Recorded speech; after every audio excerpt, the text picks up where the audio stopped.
recruiting counselors for the summer and approached me about being a counselor. I politely declined the offer as I was scheduled to teach summer classes at the college. A few weeks before classes were to start, I was informed that all of my classes were canceled due to lack of enrollment. Yeah, so there I was.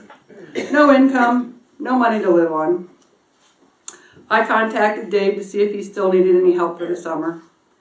The answer was not for the whole summer, but he needed someone to run the 2 weeks of girls' volleyball and basketball camp. Right up my line. I jumped at the chance to earn some money, and off I came to Pennsylvania for what I thought was to be a few weeks. I figured I would do what I needed to do and get back to my life, and that would be that. God had other ideas. At the end of my 2 weeks, the person in charge of the teenage kitchen staff disappeared with her boyfriend, leaving an open position. Yeah, I stayed the rest of the summer. Now I had to lead those girls in Bible study. No more hiding from God. That summer I confessed to God and my friend and mentor Joanne, who's here with me today, what a mess I was. I recommitted my life to Christ. And at the end of the summer I knew I just couldn't go back to Illinois, but had no place to live and no job here. Well, God provided both. He prompted a friend I'd met at the camp to bring me an ad from Wilson College for a volleyball and basketball coach. I got the job. Joanne and her husband Dave offered me a room at their home where I stayed for about a year and received much needed mentoring. At the end of that year, God provided a full-time job as the administrator of Greencastle Family Practice, where I would work for 10 years, and also provided me a cheap place to rent. While working at Greencastle Family Practice, I met the wife of the pastor of Tri-State Fellowship, who invited me to a women's retreat at Camp Joyelle. There I met Mary Lou Klein, who was the hostess of my cabin. She invited me to a community group that met at her home and was led by Fred Craver. I learned so much from everyone there and felt so welcomed by the group that eventually I started attending Tri-State Fellowship when they met at Northern Middle School. Life, while not all that I had hoped it would be, was pretty good. I had a job, rented a nice little place, had friends, and a good church family. Then, God allowed some adversity to come my way. I had two things happen within a month. First, I injured my left knee playing volleyball at the TSF picnic. And a month later, before I even knew what was wrong with my knee, I ruptured my appendix. Yeah. So, I didn't just rupture my appendix, I was septic and I almost died twice on the operating table. This earned me an 11-day stay in the hospital on IV antibiotics. I could have been angry at God, but His people were so caring and gracious to me that I was humbled and grateful.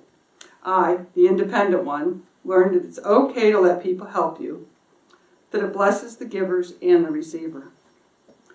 I eventually recovered from that, and it was time to figure out what was wrong with my knee that still didn't work.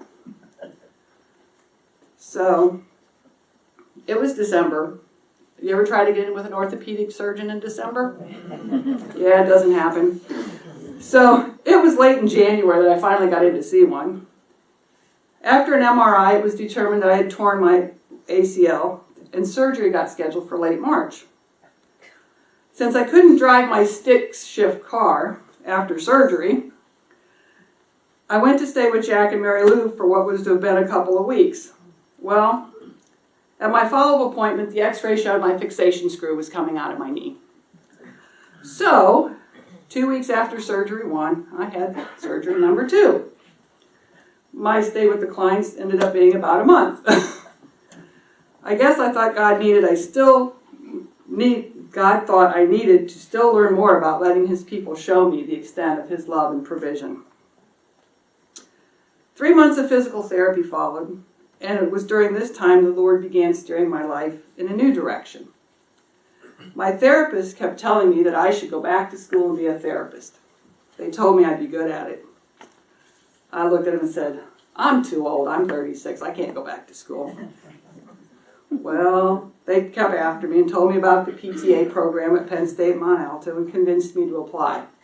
I was sure I wouldn't get accepted, but I did. So with about 8 months before classes started, I had to make a decision. I decided to follow what I believed was God's leading and step out in faith that He would allow everything to work out. I saved as much money as I could, told my bosses my plan, and they were very encouraging. So much so that when I started school, which was part-time my first year, they not only allowed me to continue my job at a full salary, but they hired me a part-time assistant. Yeah, they're Christians. My second year, I had to resign my position as I needed to be in school and clinicals full-time. The doctors stepped up again and offered me a part-time job working around my schedule with full health benefits. God once again provided through His people. I graduated, passed my boards, got my first job, and had just enough money to pay my bills and eat before I got my first paycheck. God's provisions were just enough and proved once again that I could trust Him. After a year and a half, I got my job at Washington County Hospital, where I still work 21 years later. That's not quite the whole story, however. I really wanted to be married, and I thought I knew who it should be. There was this guy that I was close to for about 15 years. I thought I loved him. He treated me well, spent a lot of time with me, bought me gifts for birthdays, Christmases. He even told me how much he cared for me, but said he couldn't marry me or anyone else. I knew he had issues and was in counseling for them, but like many people, he only revealed what he wanted me to know, and I didn't know the full extent of his issues. Eventually, he broke off our relationship, quit his job, sold his house, and moved out of the area. It took me a while to get over that. But I came to realize that God had protected me from what would have been a disaster had we married. I told God that I was fine being single, and that He was really enough for me if that was His plan. I was almost 45 years old and finally ready to let God write that part of my story instead of stubbornly holding on to that pen. I guess I'm probably not the only one in the room that's ever taken the pen from God. I guess from the laughter that might be true. So what happened next was not the way I would have written the next chapter of my life. But God's ways are not our ways. A couple of months later, a friend from work invited me to go to a Saturday night church service in Frederick with her, where her husband was one of the pastors. This was a unique kind of service that ministered to the recovery community in Frederick. It was a contemporary service followed by a fellowship meal free to anyone attending the service. I enjoyed the service and kept attending, often eating with some of the worship team members. One evening, the bass player, Larry, asked my friend to pray that he would meet Miss Wright. I thought to myself, that's not me. My name's not Miss Wright. I was definitely not interested in him. 2 weeks later, he asked me if I'd go out for coffee after the next week's service. Before I could stop myself, I said yes. I don't even like coffee. I kicked myself the whole way home, and for the next week tried to figure out why I said yes when I didn't want to go. Before the service, Larry suggested that we go to the Chinese buffet and skip the fellowship dinner. We spent about 2 hours talking over dinner. He was very open about his past and how he'd come to know the Lord. It was a pretty amazing story that many of you know from having heard his testimony. I left the next day for a weeks-long vacation and told my friends that he was a nice guy and that we could probably be friends, but I'm not interested in him. God had other plans. That was the beginning of July, and by September we were spending a lot of time together and even planning our future together. On December 28th, he got down on one knee on the stage in front of the whole church and proposed to me. Not a dry eye in the place. Between then and June 28th, when we were married, Larry told me the reason why he had asked me out was because God told him I was the one he had picked for him. Oh. Yeah. Good thing he hadn't told me that in the beginning, or I would have run very far away. So, we were married on Larry's 51st birthday, and I had the desire of my heart. I was married. Not the person I would have chosen, but the one God chose to help me be molded into the person he wanted me to be. Like all marriages, we had good times and bad. Our roughest times were in years 3 to 6, when some of Larry's baggage from his past led him to make some decisions that almost cost us our marriage. The details aren't important, but because he was trying to protect me from those consequences of his choices, he offered to leave. I was hurt, angry, and tempted to let him. However, God kept saying to me, I put you together, and you made a vow before me.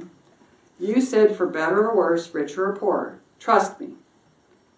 It wasn't easy, but God saw us through it, and I learned a lot about unconditional love. The next big challenge came in March of 2016. Get my tissues out. Larry was diagnosed with stage 3 lung cancer.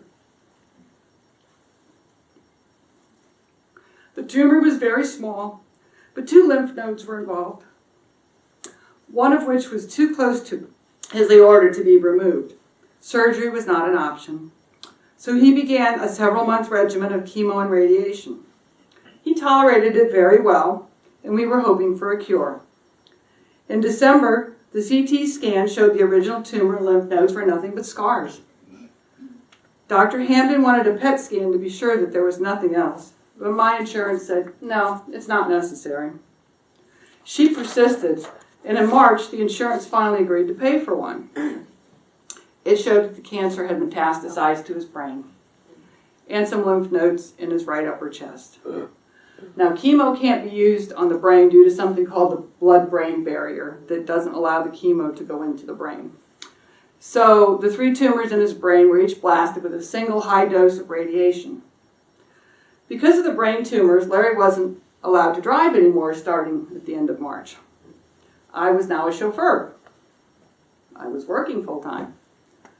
This was kind of challenging for a couple of weeks, as I would drive him to Jefferson, Maryland for his tax season job, take myself back to Meredith, go home, eat dinner, go back to Jefferson and pick him up, come home and sleep, and back to Waynesboro and sleep, and then we'd repeat.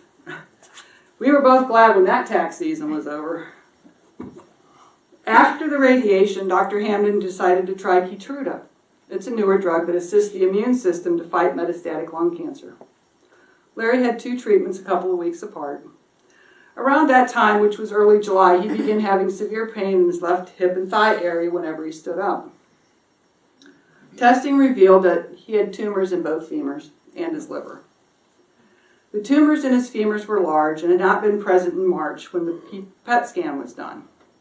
This was very alarming, and even Dr. Hamden couldn't understand why it was spreading so fast, as this was not common for his type of cancer. We were told that the femurs could break at any time, and stabilization surgery would be necessary. Larry was now confined to a wheelchair. None of the surgeons in Hagerstown would do the surgery. It was recommended we go to Sinai in Baltimore to see what's called an oncological orthopedic surgeon. That's a mouthful. We did, and the surgery was scheduled for August 3rd. The surgeon told us it would be an outpatient surgery, but I had my doubts. So I packed a bag expecting to stay a couple of days. Well, surgery didn't go well. Both femurs broke during the rod placement, and he had trouble getting off the respirator. We spent a week at Sinai, 3 days in PACU because there were no ICU beds, 2 days in ICU, and 2 days on the ortho unit. I spent 1 night in the PACU waiting room. Those chairs aren't comfortable to sleep in, although I did have a pillow and blanket. And the rest of the nights I spent in a recliner at his bedside, only leaving for brief times to eat and make phone calls. He was having great difficulty standing and could only do so with the help of a lift and 2 therapists. Thank God my job gave me a little pull to get him admitted to the rehab unit at Meredith where I work. It was so hard to see him struggle to do his therapy and not be able to help. Like doctors, we can't treat our own families. It became painfully obvious that he couldn't tolerate the 3 hours of therapy and that he was not going to get better.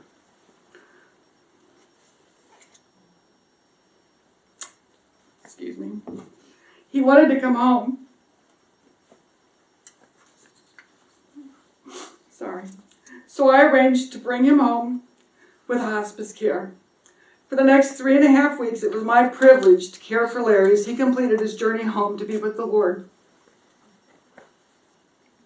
I could never have done this without the help of so many who stepped up to help. Each of my brothers spent a week with me. One helped to get the house ready to bring Larry home. One oversaw cleaning out Larry's office and stayed with me for a week. And the third brother came for the last week, was with me when Larry passed away. Friends, co-workers, church members scheduled time to come and help thanks to my friend Joanne, who felt led to organize all of that. Meals were brought in so I didn't have to concern myself with what I would eat. God provided all I needed when I needed it through more people than I could ever mention.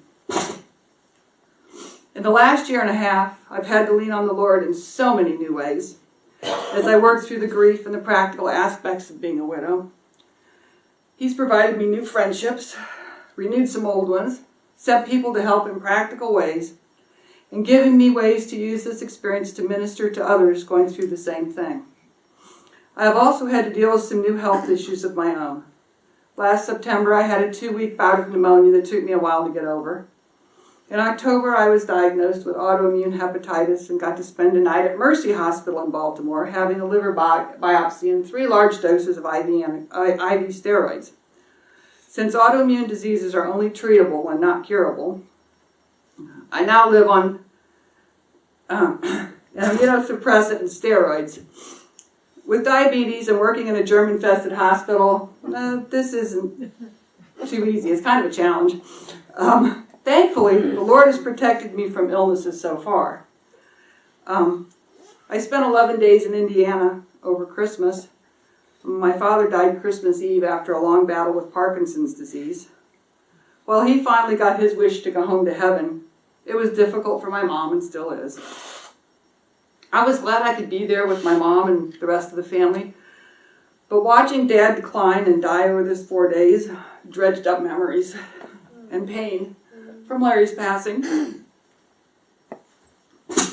I heard a song driving to work the other day that seemed to sum up a lot of what I feel about my story, and I'd like to share some of it with you. You may be familiar with it, you may not. This was the first time I'd ever heard it. The song is Trust in You by Lauren Daigle. She's become one of my favorites. It says, letting go of every single dream, I lay each one down at your feet. Every moment of my wandering never changes what you see. I've tried to win this war, I confess. My hands are weary, I need your rest. Mighty warrior, king of the fight, no matter what I face, you're by my side. When you don't move the mountains I'm needing you to move, when you don't part the waters I wish I could walk through, when you don't trust the answers as I cry out to you, I will trust, I will trust, I will trust in you. Truth is, you know what tomorrow brings. There's not a day ahead you have not seen. So in all things be my life and breath. I want what you want, Lord, and nothing less. I will trust in you. You are my strength and comfort. You are my steady hand. You are my firm foundation, the rock on which I stand. Your ways are always higher. Your plans are always good. There's not a place where I'll go you've not already stood. So that just really spoke to me when I heard it the other morning on the way to work. So what's the next chapter in my story? I don't know. But I know the one who does. I know that he'll be with me through whatever comes, just as he's been with me through life so far. I know that I can trust him because he loves me, and he's always with me. I know that He has and will continue to provide what I need when I need it. And best of all, at the end of my story here on earth, I get to join His eternal story in heaven. Thank you.